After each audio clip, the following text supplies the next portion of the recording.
Tishlay, my name is Chemi Lhamo and I'm a community organizer. I was born in South India in 1996.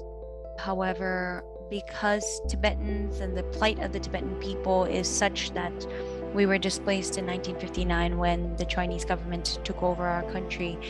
We were displaced, and many of us landed in either India or Nepal and a lot of other diasporic regions. Although I was born in South India, we are not given citizenship. And so we are actually born as stateless refugees.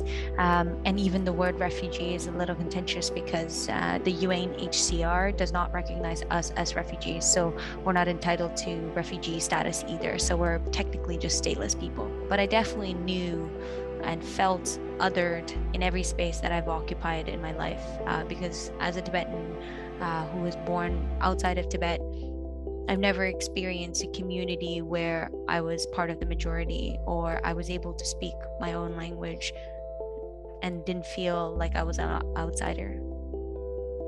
I moved in 2007 directly into Parkdale. So Parkdale had, of course, it's more low-income area compared to a lot of other areas during that time. And also there was a growing number of Tibetans that were living in Parkdale. And at that time, of course, we didn't have nearly as much as we do today, but definitely there were apartments with, the prayer flags. And so there was these common themes. And Queen Victoria, like the school, elementary school that's in Parkdale, had the most number of Tibetans attending there. And so it only made sense for me to be moving here as well. During that year, 2011, 2012, there was a lot of self-immolations. Tibetans inside of Tibet started calling for freedom and the return of the Dalai Lama and actually started setting themselves on fire. And then my whole life trajectory changed. During that time, if you asked me what I wanted to do in life, I would say I want to become a mother and maybe a pediatrician because I love kids. And then fast forward a year or two later, it was absolutely like I'm ready to give up my life for the freedom movement of Tibet. There is a saying in the Tibetan community that every Tibetan that is born after 1959 is born an activist. And so for me, being an activist comes so innately. And so that explains much of the work that I do in an international level when it comes to advocacy and sort of the political geopolitics world as well.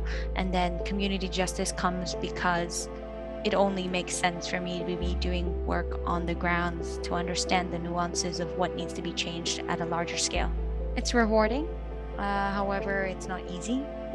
Being on the grounds is constantly exposing yourself to the pain and the trauma, re-triggering yourself to the pains of displacement, having to listen to other people's stories in many ways for me has always been very healing and in a very radical form. However, comes with a lot of baggage, and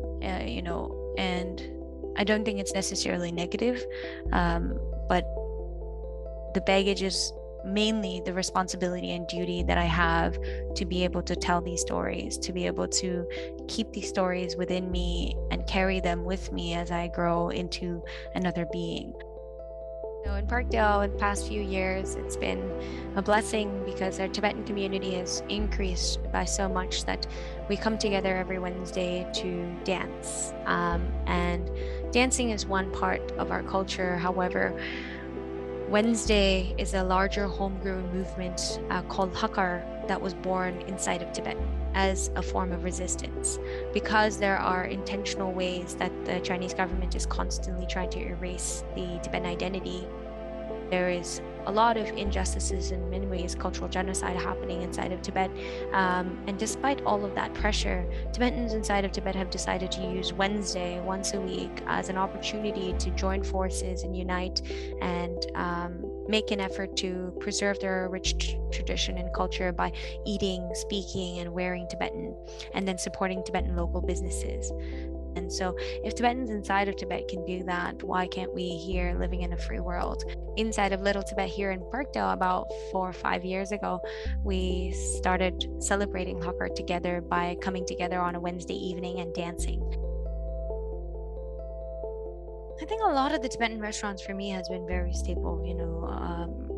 It's not just for the sake of me having this connection to food and Tibetan food, but also allowing me to get a sense of identity and showcase to the rest of the world.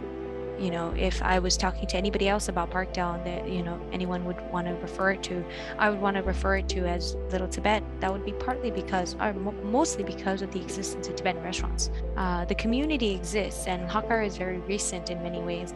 So apart from Hakar, there's not a lot of other markers of our existence as Tibetan people and community members in this community apart from businesses.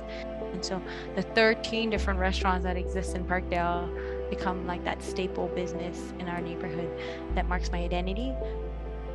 When we were born and raised in our settlement camps, there was a saying that was very common.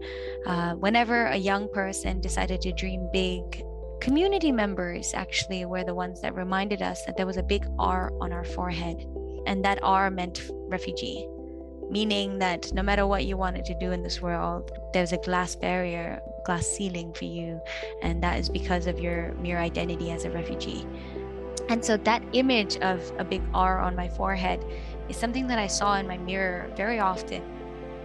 Now, I would say that, based on how far we've come as people and where I am in my life, and I've shared this with many youth across the world when I go for tours, is that there is an R on our forehead, but that R doesn't just stand for refugee, it stands for resilience, it stands for resistance, and it stands for reclamation. And so those are the teachings and lessons I take with me everywhere I go.